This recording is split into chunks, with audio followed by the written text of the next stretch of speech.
I was reading the verse in the Quran, Surah Baqarah, verse 262.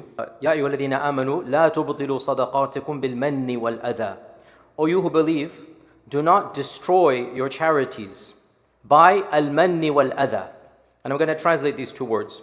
And I started thinking, subhanAllah, there's hardly anything in our sharia that Allah subhanahu wa ta'ala says the good deeds will be destroyed after you do it. There are very few things you can do after the good deed that will nullify the good deed itself. But of those things that Allah mentions, that if you do them, it will destroy the good deeds you have done, is al-manni wal-adha. What is al-manni wal-adha? And what are the repercussions of al-manni wal-adha? Allah subhanahu wa ta'ala mentions in the Quran this concept of al-man. And al-man means to remind somebody of the favor they have done. Al-man is to rub it in their face that they've done something for you. And in the entire Quran, I went over this after I read this verse, started thinking about this, never is al-man something that is positive between the creation. Actually, al-man is always discouraged, disparaged. And the creation is reminded of only one al-man, and that is Allah's favor upon you. We should not boast about favors to each other. Rather, we should be grateful of Allah's favors upon us. يَمُنُّونَ عَلَيْكَ أَنْ أَسْلَمُوا قُلْ لَا تَمُنُّوا عَلَيَّ إِسْلَامَكُمْ بَلِ اللَّهُ يَمُنُّ عَلَيْكُمْ. They think they've done you a favor, Ya Rasulullah, by embracing Islam. They think they've done you a favor by embracing Islam. And this is when they came to the Prophet ﷺ boasting, saying, Ya Rasulullah, we are now Muslims, we have embraced Islam. Those tribes, they didn't embrace Islam. Those tribes, they fought you. We didn't fight you. We are embracing Islam. And they're boasting of their Islam. And Allah says, no, you should not be having any man between each other. Allah has shown you favor by guiding you to Islam. And of the first verses revealed, Surah Al-Muddathir, وَلَا تَمْنُن تَسْتَكْثِرْ. And do not demonstrate your favors unto others, thinking you will get more back. وَلَا تَمْنُن تَسْتَكْثِرْ. So, man means if you give somebody some money, sadaqah, you give somebody a qard, you give somebody a loan, then you will go the next day. Remember I gave you that loan. As if you have some favor over him.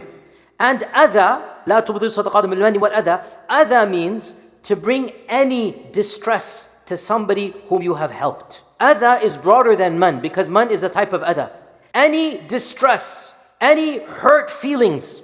And subhanAllah, I began to ponder over this reality. Sadaqah is for Allah. And man and adha is between the creation.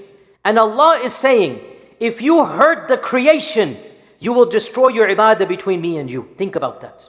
If you hurt my creation, because man and adha is between the creation, and sadaqah between you and Allah.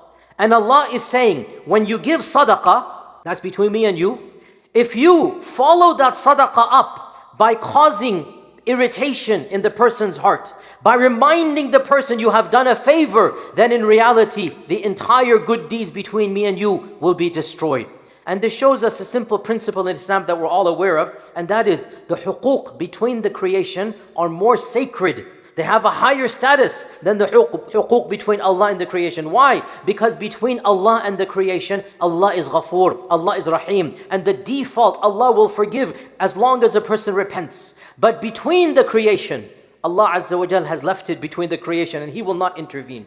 So as a general rule, the huquq that are between the creation and Allah, there is more ease, there's more leeway because Allah is forgiving. And the huquq between the creation, there's more strictness. And this principle demonstrates it. O you who believe, do not nullify your sadaqah. Now by the way, sadaqah doesn't just mean financial. Sadaqah doesn't just mean giving somebody monetary help. Sadaqah can mean giving time, giving energy. Sadaqah can mean giving somebody a ride. Sadaqah can mean helping somebody out in there. You have an expertise, they came to you. Say, okay, I'll do that for you because I'm an expert. I know computer programming, I know this and that. That is sadaqah of your time, sadaqah of your talent, sadaqah of your energy. And Allah says, if you show this as a favor, if you cause somebody hurt by mentioning something to denigrate. So for example, you gave somebody money.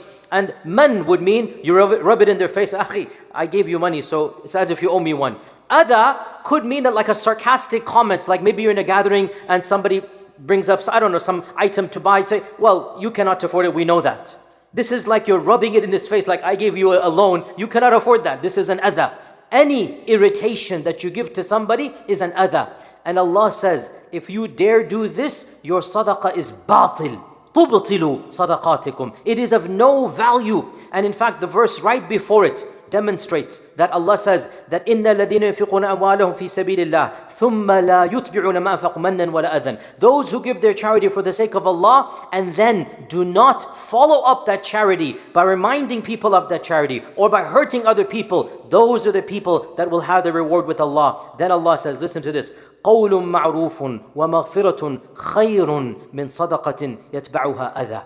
Giving a good word and forgiving is more beloved to Allah than giving charity that is followed by hurting somebody's feelings. I repeat, a positive word or forgiveness is more beloved to Allah than helping somebody, and then after that help, you bring up a favor and remind it that I've given you that favor. What is qawlun ma'roof? What is maghfirah? The scholars give an example. Suppose a relative comes, suppose a poor person comes, says, Akhi, please, for the sake of Allah, help me. Please give me something.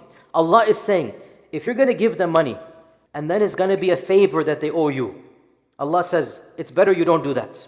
If you're going to rub it in their face, you're going to bring it up constantly, Allah says, don't even do that. And just give them some positive, qawlun ma'roof. Inshallah, Allah will make a way out. Don't worry, Allah will help you. This is qawlun ma'roof. And then maghfirah, it's obviously painful when somebody begs and somebody's harsh and whatnot. Allah says, forgive them. Don't be harsh to them. And that is more beloved to Allah when you don't give charity, but you give a positive word. You just forgive their harshness. Allah is happier with you then versus you giving money and then following it up by rubbing it in their face. SubhanAllah, once again, the haqq of Allah versus the haqq of ibad. And one thing that we learn from the Quran, from the Sunnah, very powerful, very scary hadith. The Prophet ﷺ said, hadith in Sahih Muslim and others, لا يدخل الجنة منان. The one who's constantly reminding others of their favors shall never enter Jannah. لا يدخل الجنة منان. The one who constantly reminds people of their favors will not enter Jannah. So if you do a good deed, O Muslim, do it for the sake of Allah. Don't do it even for worldly benefit, even for perks between people. Because Allah is saying, if you're going to do it for that reason, I'd rather you don't do it. And you just give some positive word. Just be forgiving, be nice, and Allah will reward you more. And that's why we'll conclude with this. What does Surah Baqarah finish off with? The one who does this, Allah says his example is like that of a solid rock that has a thin layer of soil. When you see it, you think it is fertile. A little bit of rain falls, it will take all the soil away and it will leave barren rock, nothing will be there. كَالَّذِي يُنْفِقُ أَمْوَالُهُ رِئَاءَ النَّاسِ فَمَثَلُهُ كَمَثَلِ الصَّفْوَانٍ عَلَيْهِ تُرَابٌ. Right? Allah says his example is like that of a solid rock, عَلَيْهِ تُرَابٌ. Right? فَأَصَابَهُ وَابِلٌ. Once the rain comes down, فَطَلْ. All of it is going to go and disappear away. Nothing will be left other than hard rock. Allah is saying, don't deceive people, because when you practice man and adha, Allah is saying in reality you don't have sincerity. So, conclusion. The haqq of Allah and the haqq of the ibad, even though they're two separate things, the reality is they overlap. Why? Because if you really did it for Allah, you wouldn't be infringing on the haqq of the ibad. And that's why in both of these verses, Allah mentions riya and man and adha together. Allah is saying like He's giving for other than Allah, or He's giving for man and adha.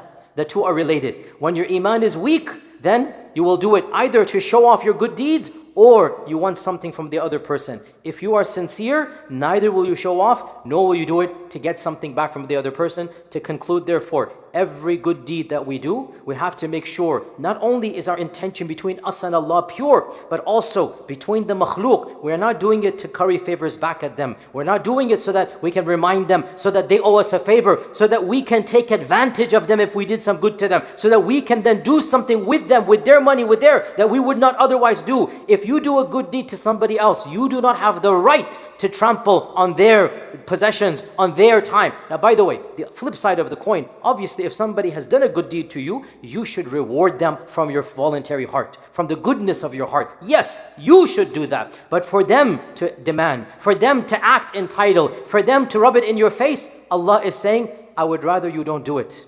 And you will get more reward for not doing it and giving a good positive comment rather than doing it and then rubbing it in their face. So may Allah subhanahu wa ta'ala cause us always to be sincere and always remember the huquq of Allah and the huquq of the ibad.